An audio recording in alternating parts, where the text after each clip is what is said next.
한때 국내에서 국민 청바지급으로 유행했던 세계적인 청바지 브랜드인 리바이스가 세 번째 구약 성경인 레위기와 무슨 관련이 있을까요?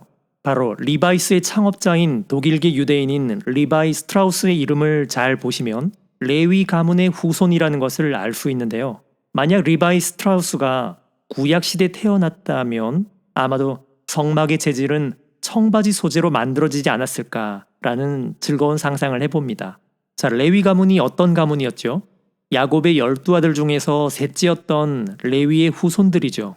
이들은 이스라엘 12지파 중에서 한때 사제들을 배출하기도 했던 레위 지파를 이룹니다. 모세와 아론도 레위 지파 출신이었죠. 이스라엘 역사에서 중요한 축을 담당했던 사제들과 레위인들이 그들의 성직을 수행하는 교과서로 삼았던 책이 바로 레위기였습니다. 그래서 레위기를 읽어보면 구약의 이스라엘 백성들이 세상을 바라보는 특유의 관점을 이해할 수 있죠. 뿐만 아니라 현재까지도 이스라엘 사람들이 아이들에게 가장 먼저 가르치는 성경이 바로 레위기입니다. 왜 그럴까요? 그 이유가 중요한데요. 아이들이 자라면서 무엇이 거룩한 것이고 무엇이 부정한 것인지를 먼저 알아야지만 세상 속에서 스스로를 보호할 수 있기 때문입니다. 그리고 만약 종교적인 부정을 타게 되었을 때는 어떻게 하면 다시 정결하게 될 수 있는지를 가르치는 거죠. 그만큼 거룩함을 유지하는 것이 이스라엘 백성들에게는 가장 중요했던 것입니다. 내가 거룩하니 너희도 거룩해야 한다는 말씀이 레위기의 핵심 구절인데요. 거룩하다에 해당하는 단어가 레위기에 총 150여 회나 나옵니다. 하느님께서 당신 백성을 만드신 목적이 바로 이것입니다. 당신을 닮은 거룩한 민족을 만들어서 세상 속에서 하느님을 증거하고 모든 인류가 하느님께로 돌아오게 하는 것. 하느님이 거룩하시다면 그분께 다가서는 이들과 또 그분과 관련된 모든 것들은 거룩해져야 합니다. 그것이 하느님과 다시 하나가 되는 전제 조건입니다. 구약에서도 하느님과 가장 가까웠던 모세조차도 그분을 직접 대면하지는 못하는 것으로 나타나죠. 모세가 하느님께 다가설 때는 신발을 벗는다든지 얼굴을 가렸습니다. 만약 보통 사람이 직접 하느님을 만나게 되면 바로 죽음에 이르게 될 정도로 하느님의 거룩함은 우리와는 완전히 다른 차원의 본질입니다. 복음서에서 예수님이 타볼산에서 변모하실 때 차원이 다른 빛이 그분에게서 나왔다고 전해지고요. 또 예수님이 가시는 곳마다 마귀들이 모두 물러나거나 쫓겨나죠.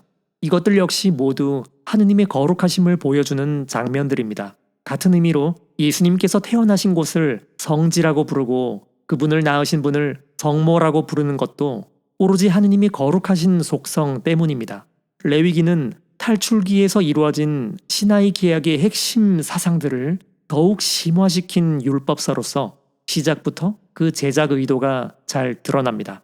레위기가 어떻게 시작하죠? 하느님께서 만남의 천막에서 모세를 부르시는 장면부터 시작합니다. 자, 기억해보세요.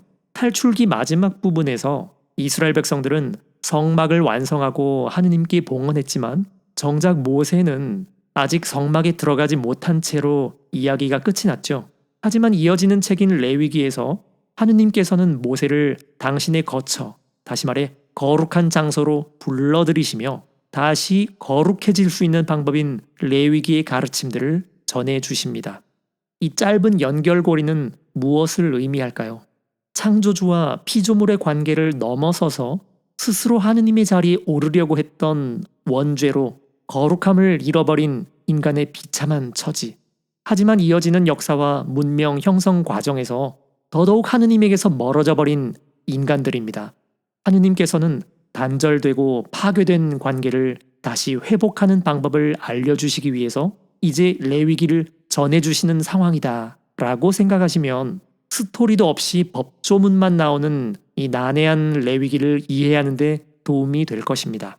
레위기는 문학 비평이 구분하는 기준으로 볼 때 크게 두 부분으로 나뉘어집니다. 사제계 법전과 성결 법전인데요. 레위기 전반부에 해당하는 사제계 법전은 기본적으로 하느님과의 관계를 다룹니다. 어떻게 하면 하느님께로 다가설 수 있는지에 관한 것이죠.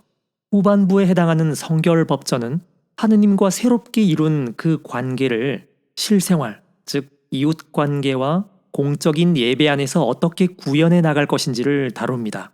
레위기 26장은 성결법전과 레위기 전체의 결론이고 마지막 27장은 일종의 부록이라고 보시면 됩니다. 자, 이렇게 크게 두 부분으로 나뉘어지는 레위기지만 세부적인 구조를 좀 더 자세히 들여다보면 흥미로운 부분을 발견할 수 있습니다. 거룩함을 유지하는 핵심 사항인 정결과 관련된 율법인 16장 속죄일 규정을 중심으로 사제계 법전과 성결 법전 구조가 배칭된다는 것입니다. 사제계 법전은 각종 제사와 관련된 예식 규정과 사제직에 관한 규정, 그리고 정결과 부정에 관한 규정으로 이루어져 있는데 16장을 기점으로 성결 법전에서는 이 구조가 역순으로 드러납니다. 먼저 정결과 부정에 관한 규정들이 나오고요. 이어서 다시 사제직의 거룩함을 유지하는 방법이 나옵니다. 마지막으로 축제일과 관련한 예식 규정들이 나옵니다. 자, 구조만 이야기하는데도 벌써부터 정신이 없으시죠? 네, 맞습니다. 이렇게 율법들과 세부적인 지침들이 계속 이어지는 레위기는 이해는 고사하고 그냥 읽기도 벅찬 것이 사실입니다. 하지만 당시 고대 근동지방의 다른 종교들과 비교해 볼 때 레위기 규정들은 사실 굉장히 단순하고 또 일관성이 있는 편입니다. 자, 그럼 마지막으로 레위기 내용을 한번 정리해 보겠습니다. 하느님은 거룩하시다. 그래서 어떤 죄악과도 공존할 수 없다. 따라서 거룩하신 하느님을 모시는 백성들은 그분처럼 마찬가지로 거룩해야 한다. 그 거룩함은 하느님을 섬기는 제사의식 안에서 얻게 되지만 사람들과의 관계 안에서 계명의 실천, 즉 사랑으로 이어져야 한다. 다시 말해 이웃을 사랑하는 것이 곧 하느님 사랑의 완성이다. 이것이 레위기입니다. 레위인들의 책, 사제들의 교과서. 이스라엘 백성들이 거룩함에 이르기 위해 읽고 또 읽고 아예 외워버렸던 참으로 중요했던 책, 레위기입니다. 그런데 현대를 살아가는 그리스도인들이 이 책을 읽어야 할 이유는 도대체 무엇일까요? 이어지는 영상에서는 레위기에 나타난 율법들을 간략하게 살펴보고 당시에는 그것들이 어떤 의미였는지, 그리고 지금 내가 이 책을 읽어야 할 이유는 무엇인지 알아보도록 하겠습니다. 자, 레위기의 핵심 정신인 거룩함에서 다시 출발하겠습니다. 왜냐하면 레위기는 사실 그것이 전부이기 때문입니다. 거룩함은 하느님의 여러 가지 속성 가운데 하나로서 하느님께서는 우리와는 완전히 다른 차원의 존재임을 나타냅니다. 그런 하느님에게로 다가가기 위해서는 하느님의 백성들도 거룩해져야 하는데요. 그것을 어떻게 얻을 수 있을까요? 아니, 반대로 한번 물어보겠습니다. 하느님께 다가가기 위해서 가장 경계하고 피해야 할 것은 무엇일까요?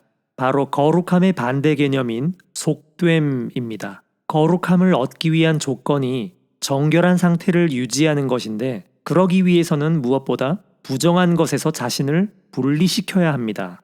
레위기 율법에서 특정한 짐승들을 부정하다고 여겨서 그 고기를 먹지 못하게 한 것은 단순히 미관상이나 위생상의 이유만은 아니었습니다. 그것들이 당시 우상숭배와 관련된 동물이거나 아니면 인간을 위협하는 초월적 존재들과 관련되어 있다고 생각했기 때문입니다.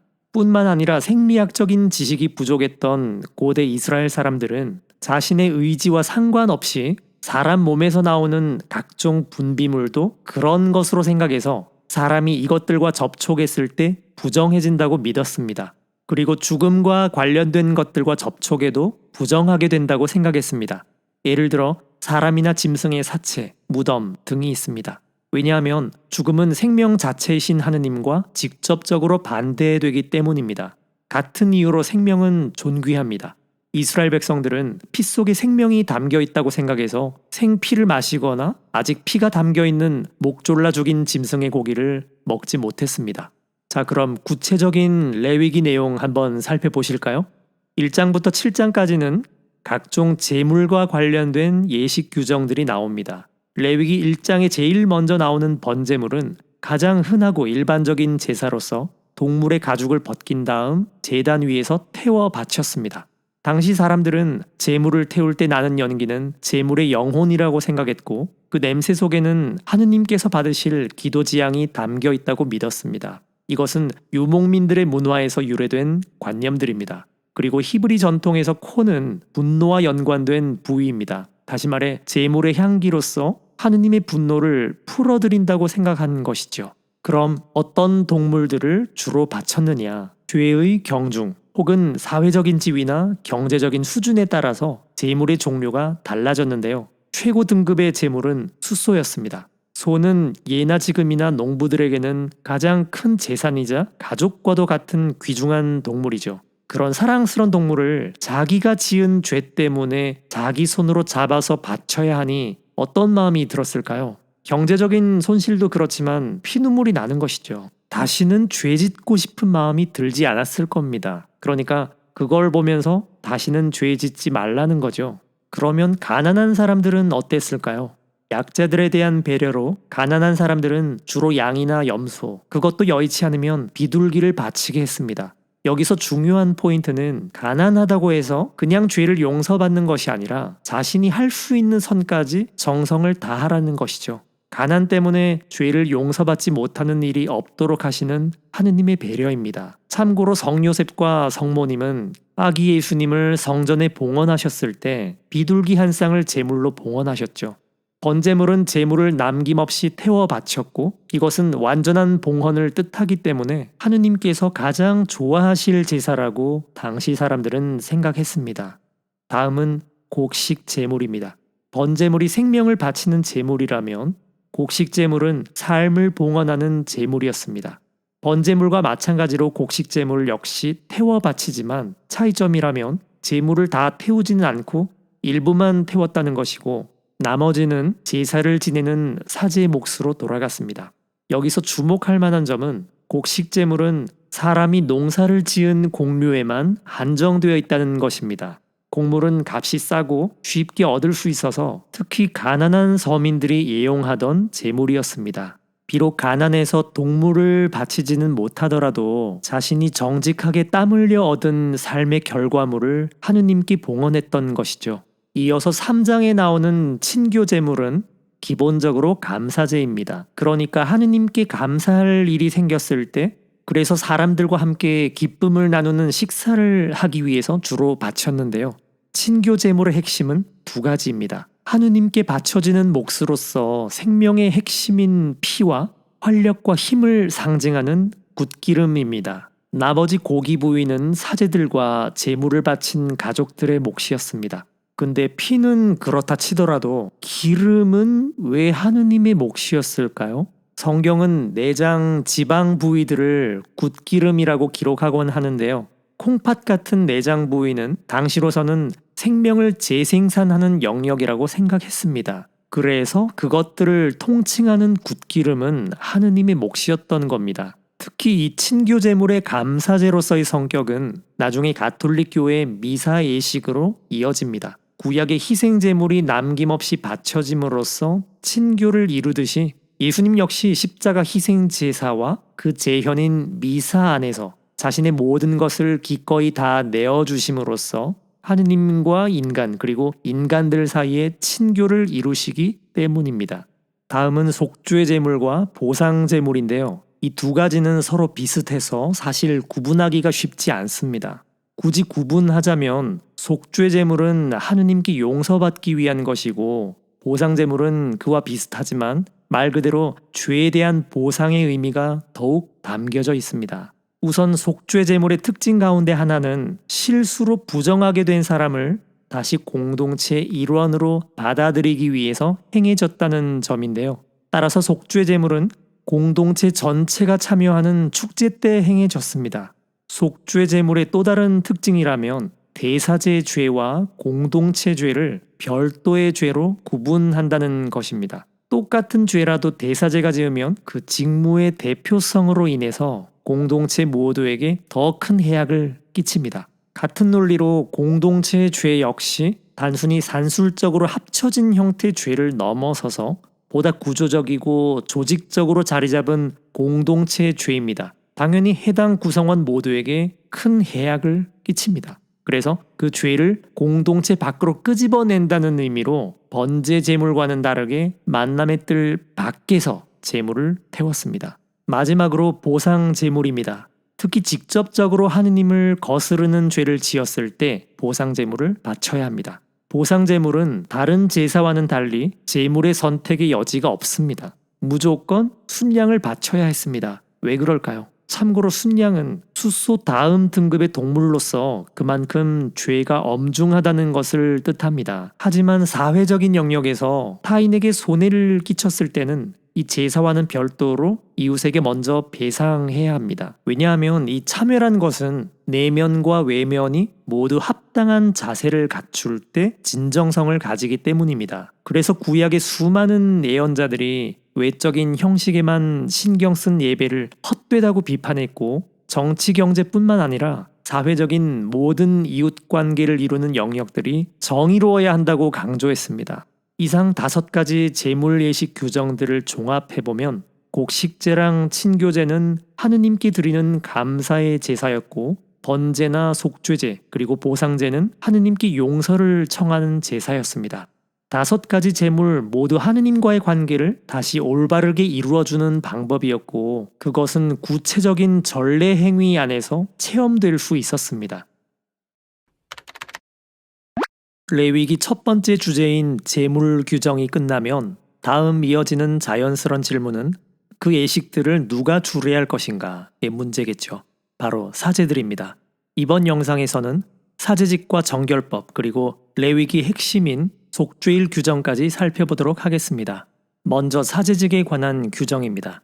레위기가 제시하는 사제직의 역할은 크게 3가지인데요. 첫 번째는 제사를 바치는 일이었습니다. 가장 기본적이고 고유한 사제 역할이죠. 사제들이 제사를 바칠 때는 혹여나 작은 실수라도 범하지 않도록 바짝 긴장해야 했습니다.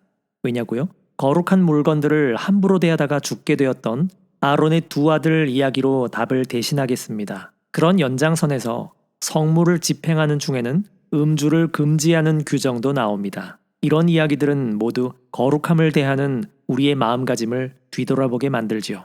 사제들의 2번째 역할은 구별하는 일이었습니다.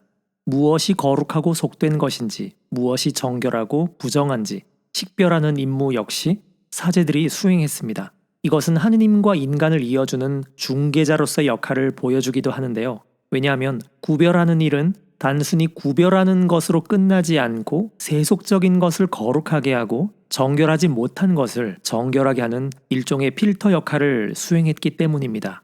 3번째 역할은 가르치는 일이었습니다. 우선 사제들 자신이 스스로 엄격하게 구별되는 삶을 살아야 했지만 그것은 그들만을 위해서가 아니라 스스로가 백성들의 모범이 되어 거룩함에 이르는 길을 알려주는 것 역시 사제들의 역할이었습니다. 율법이나 가르침을 의미하는 히브리어 토라의 본래 의미는 방향을 제시한다라는 뜻입니다. 살아가면서 어떤 문제가 생겼을 때 백성들은 제일 먼저 사제들과 상의를 했습니다. 그 가르침들이 모여서 이스라엘의 관습법을 형성했고 그것이 또한 레위기 율법의 일부가 되었습니다. 자, 거룩함과 속됨을 구별하고 부정한 것들이 다시 정결하게 되는 일은 이제 사제들을 통해 이루어지는데요.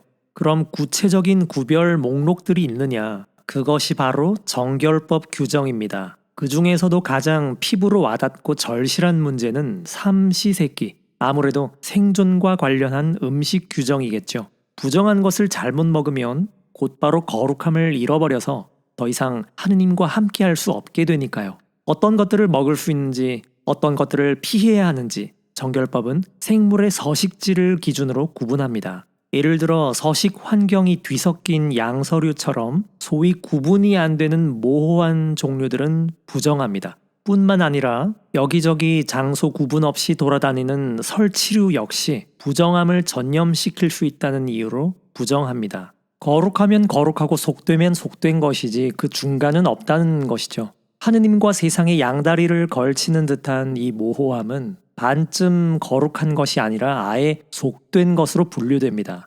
육식을 하는 맹금류 역시 부정한데요.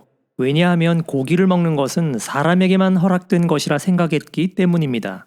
자, 이렇게 음식에 관한 정결법에 이어서 출산과 질병에 관련한 정결법 규정들이 이어집니다. 이것들은 음식과 마찬가지로 생명에 직접적으로 관련된 것이어서 이스라엘 백성들이 반드시 숙지해야 하는 중요한 주제였습니다.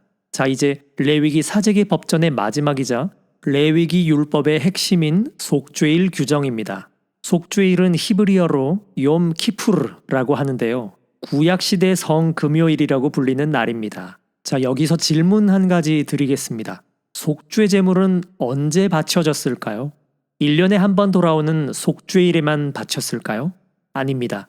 고해성사처럼 자신이 원하면 언제든지 속죄 제물을 바칠 수 있었습니다. 하지만 자신도 미처 인지하지 못한 죄들이 있을 수 있죠. 그런 찜찜한 혹시 모를 죄들을 해결하는 날이 필요했고 그날이 바로 속죄일이었습니다. 쉽게 말해서 영적인 대청소를 하는 날이죠.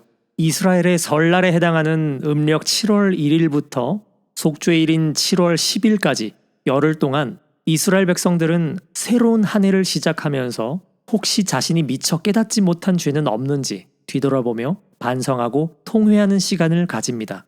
백성을 대표하는 대사제는 속죄일 일주일 전부터 본격적인 준비를 하는데요.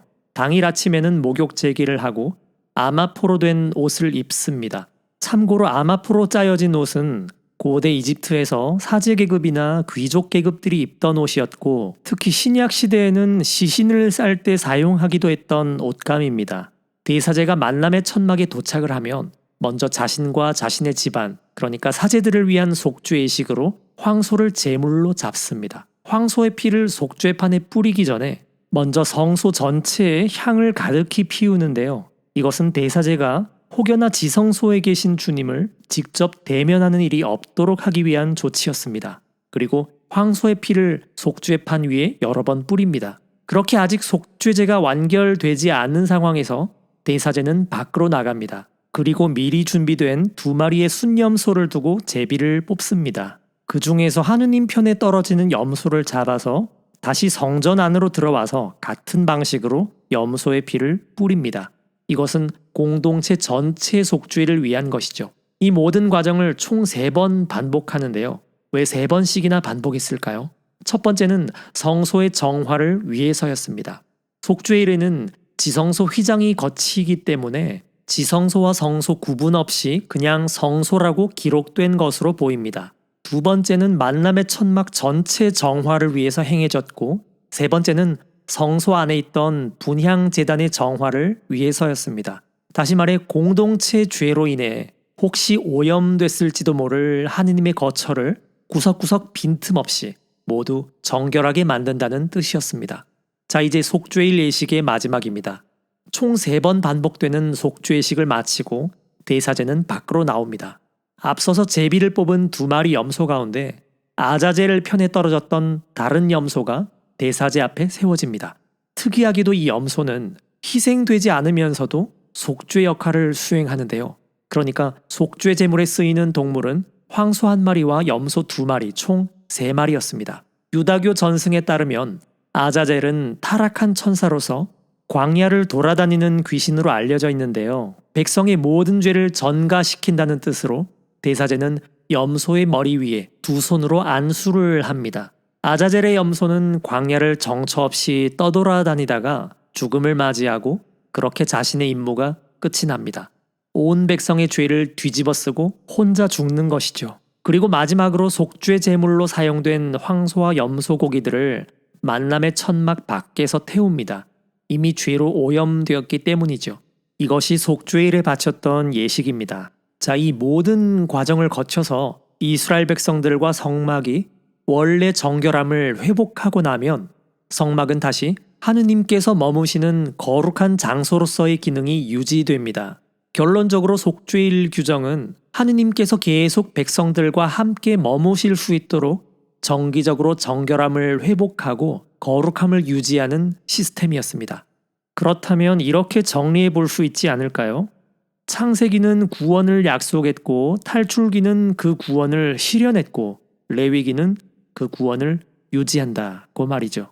하지만 아무리 빈틈없이 이루어지는 정교한 속죄 예식이라도 가장 중요한 것은 제사를 지내는 사람들의 마음이었습니다. 만약 이 예식 속에 통회의 마음이 담겨있지 않다면 이 완벽한 속죄 시스템은 그야말로 무용지물이 됩니다. 그래서 속죄일에는 안식일이 아닌데도 불구하고 모든 백성들이 일을 중단하며 통회 시간을 가졌습니다. 속죄 제사와 별도로 금식과 절제, 여러 가지 극기고행들을 실천했습니다. 이런 이유로 속죄일을 구약의 성금요일이라고 부르는 것이죠. 자, 이렇게 레위기 전반부인 사제기 법전을 살펴봤는데요. 눈여겨볼 부분이 있죠. 죄와 관련한 공동체 연대 의식입니다. 자신이 지은 죄가 자신에게서 끝나는 것이 아니라 공동체 전염되고 급기야 하느님께서 머무시는 성막까지 피해를 입힌다고 생각했던 것이죠. 이런 레위기 사상은 바오로 사도에게까지 영향을 미쳐서 교회에도 그대로 적용이 됩니다. 하느님의 살아있는 성전이자 그리스도의 지체인 한 사람이 저지르는 죄는 전체 교회에도 피해를 입힌다는 것이죠. 그런 의미에서 영적으로 성숙한 공동체는 타인의 죄와 잘못을 비난하기보다 함께 아파하며 각자가 회개할 부분을 찾고 하느님께 용서를 청하는 공동체일 것입니다. 이런 레위기 개념은 자연스럽게 누군가를 대신해서 속죄한다는 대속의 개념으로 이어집니다. 하느님을 거슬러 죄를 짓는다는 것은 거룩함과 생명을 잃어버리는 것이고 그것을 다시 회복하기 위해서는 그에 준하는 또 다른 생명이 요구됩니다. 그만큼 죄라는 것은 무겁고 엄중한 것이죠. 신약 시대에 이르면 동물의 피를 대신 바치며 하느님께 용서를 청했던 구약 시대 대속 개념이 예수님의 죽음에 그대로 적용됩니다. 예수님께서 십자가 위에서 흘리신 피는 바로 우리의 죄를 대신해서 바쳐진 희생 제물이라는 생각으로 이어집니다. 그것을 잘 보여주는 신약 성경의 히브리서에서는 이렇게 선언합니다. 동물의 피로 바쳐지던 구약의 희생 제사는 이제 완전히 폐기되었고 예수님의 피로 단 한 번에 영속적으로 온 인류의 구원을 이루었다고 말이죠. 레위기를 읽어보면 정결과 부정을 구별하는 문제가 거의 결벽증에 가까울 정도로 보입니다. 도대체 무엇 때문일까요? 당시 이스라엘 백성들에게는 그것은 엄청나게 중요한 문제였습니다. 바로 그 부분에 대해서 이번 영상에서 다룰 텐데요. 레위기 후반부인 성결법에 관한 내용입니다. 성결법전에서는 앞선 사제기 법전에서 다룬 정결함의 개념이 좀 더 확장됩니다. 다시 말해서 전례의식을 통해서 얻게 되는 예식적인 차원의 정결함이 윤리적이고 사회적인 차원으로까지 확대됩니다. 자, 생각해보세요. 시나이산에서 레위기 율법 교육이 끝나면 이스라엘 백성들은 약속의 땅인 가나안을 향해서 떠날 텐데요. 그곳은 이미 각종 우상 숭배가 판을 치는 곳입니다. 자신의 자녀들을 몰록 신에게 제물로 잡아서 바치는가 하면 바알과 아세라 신의 이름으로 집단적인 성행위뿐만 아니라 동성간, 심지어 동물과의 수간 행위까지 행해졌습니다. 하느님의 백성들이 가게 될 가나안 땅은 그야말로 타락한 세속 문화의 결정체였습니다. 그런 곳에서 셋의 후손들은 카인의 후손들이 살아가는 그런 속된 삶의 방식에 동화되지 않고 오히려 그들에게 하느님이 원하시는 삶을 보여주어야 했습니다. 하느님은 그것을 미리 내다보시고 지금 이렇게 당신 백성들을 엄격하게 교육하시는 상황이죠. 하지만 실제 레위기의 오랜 제작 기간을 생각해보면 사실 이 내용들은 훨씬 후대 상황도 반영된 것이라고 봐야 합니다. 솔로몬 임금이 죽고 나서 왕국이 남북으로 분열된 상황, 그리고 북쪽과 남쪽 왕국이 차례차례 무너졌고 바빌론으로 유배까지 떠난 그 상황이죠. 이스라엘 백성들은 자신들이 멸망한 이유를 야훼 하느님을 저버린 죄, 이방신들과 그들의 타락한 문화를 받아들인 죄, 그리고 자신들의 존재 이유인 세상 속에서 거룩한 삶을 살지 못했던 죄 안에서 찾았습니다. 이스라엘 백성들이 강박적일 만큼 구별하고 또 구별해서 거룩함을 유지하려고 했던 이유는 바로 거기에 있습니다.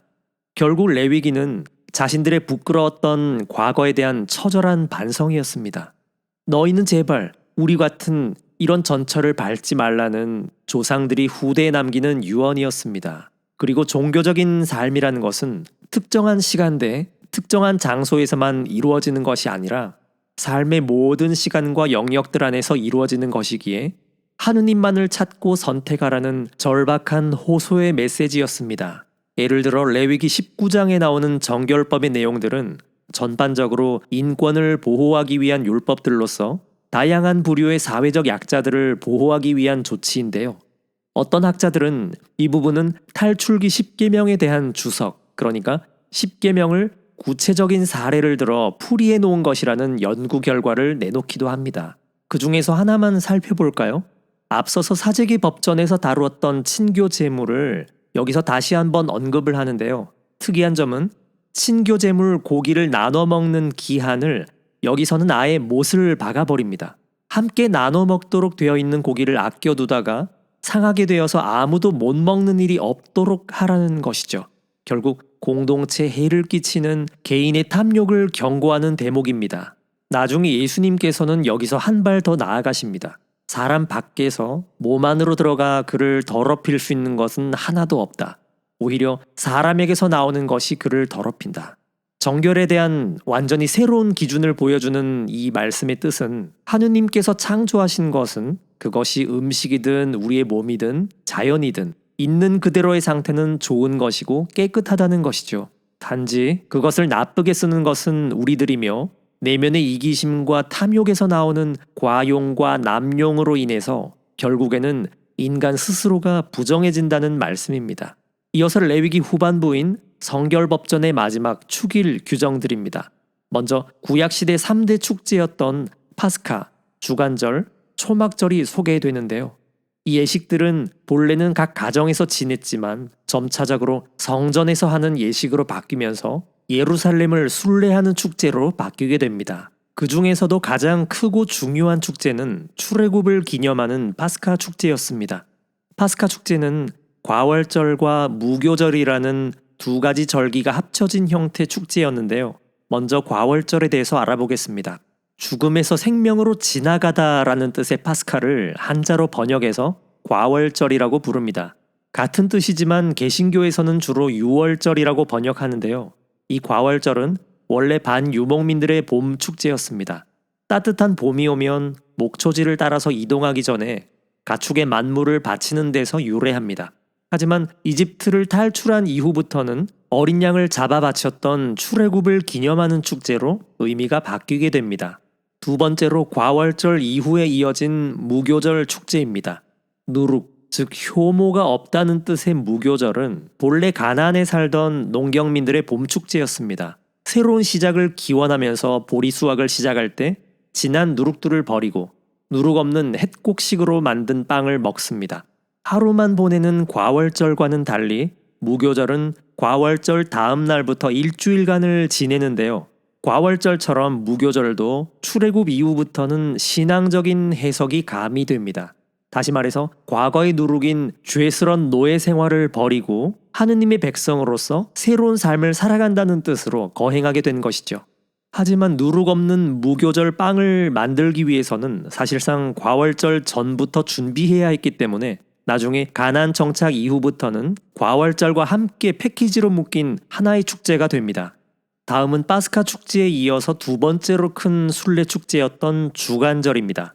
주간절이란 이름은 여러 주간들의 축제라는 뜻인데요. 이 축제는 다양한 명칭으로 불려서 우리를 좀 헷갈리게 만듭니다. 우선 탈출기에서는 이 주간절을 수확절이라고 기록합니다. 이것은 가장 오래된 명칭으로 보이는데요. 5월 말에서 6월 초쯤에 밀수확에 대한 감사의 뜻으로 바치던 데서 유래한 이름입니다. 그리고 주간절은 오순절이라고도 불립니다. 파스카 축제의 일부가 된 무교절이 끝난 50일째 되는 날, 그러니까 무교절 이후부터 50일이 지나서 첫 보릿단을 수확하던 날에 밀의 만물을 바치는 감사 축제였다는 것이죠. 차이점이라면 무교절에는 누룩 없는 빵을 먹었죠. 하지만 오순절에는 새로운 밀가루와 새 누룩을 넣은 빵을 먹습니다. 참고로 개신교에서는 밀을 수확해서 바친다는 뜻에서 맥추절이라고 번역하고 파스카 이후 50일째 되는 날, 즉 49제처럼 지낸다는 뜻에서 77절이라고도 번역합니다. 가나안 지역 농경민들의 밀수확 감사 축제였던 이 주간절은 이스라엘 백성들이 시나이산에서 율법을 받던 같은 달에 거행되었기 때문에 신약 시대에 들어가면 시나이산 계약을 회상하는 축제처럼 되어서 기원 후 2세기부터는 아예 율법 수요일로 경축됩니다.